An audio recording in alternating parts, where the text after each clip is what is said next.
It's so fascinating. You know, people try to make, again, and I hate to be a broken record, but they try to make every election outcome like black and white. And it never is. And I will tell you, on election night, the day after, it looked pretty black and white, right? And you're like, oh, wow, okay, man, it is a sea of red out there. The further you get away from it, you understand, again, we've talked about it time and again. You know, Democrats pick up a Senate seat in Wisconsin. They pick up a Senate seat in Michigan.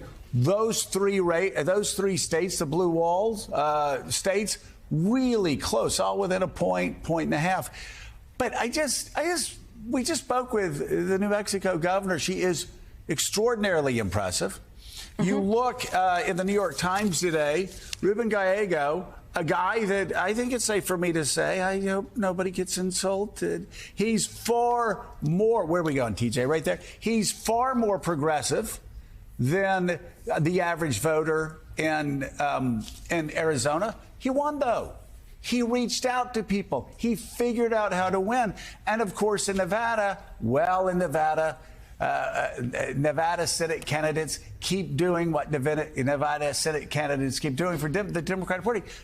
They always figure out a way to win, just like, again, in Arizona, 4 Democratic wins. I understand people are really down for a lot of reasons. We see this after every election. But, man, there are some opportunities that the party can grow on, right? Yeah, look, this is one of the most interesting questions to me right now. There's still some self-reflection needed. I still don't have all the answers. I'm sure you don't still have all the answers. And that's a healthy thing. Anyone who says they have all the answers hasn't thought about it enough. But one of the most interesting things to me right now is I talked to Elissa Slotkin. She won in Michigan, a state that, of course, Harrison Walz did not win at the top of the ticket. How did she win? What should we learn from that? I talked to Andy Kim from New Jersey, the new senator-elect from there. There are lessons here about how Democrats can win and what the way forward is. And it's important to not blame it on one thing, because I don't think it's one thing, and to really be self-reflective but forward-looking about what it means. And one of them, I think, is figuring out how to talk to people who disagree with you, not agreeing with them, but figuring out how to talk to them, but also how to talk, and I'm just going to say, in a more English way about the economy and the things that are impacting people in their everyday lives. Make it less poll tested, make it less sounding like you're reading off a DNC set of talking points. So there are a lot of lessons here, but there are people who have won. I'm most interested in talking to them about how and what we can learn from them. You know, I listened yesterday to Pod Save America, and it was incredible what the guys were talking about. And, of course, it was fun. They were talking, but it was like, listen, so we're scolds about this and we're scolds about that.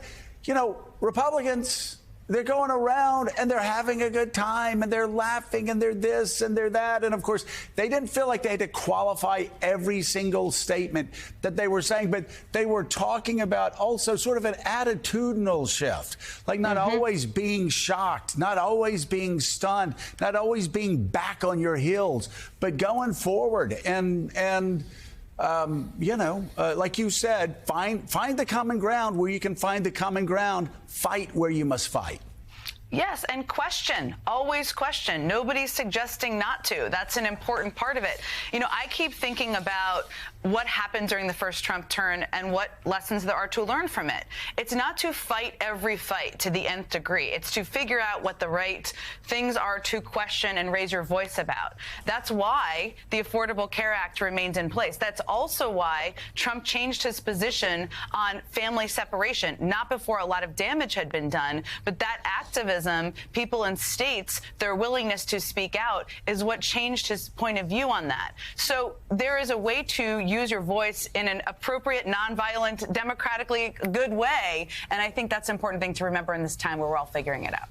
Jen Psaki, thank you as always. We will, of course, be watching Inside with Jen Psaki Sundays at noon and Mondays at 8 p.m. Eastern. Thanks, Jen.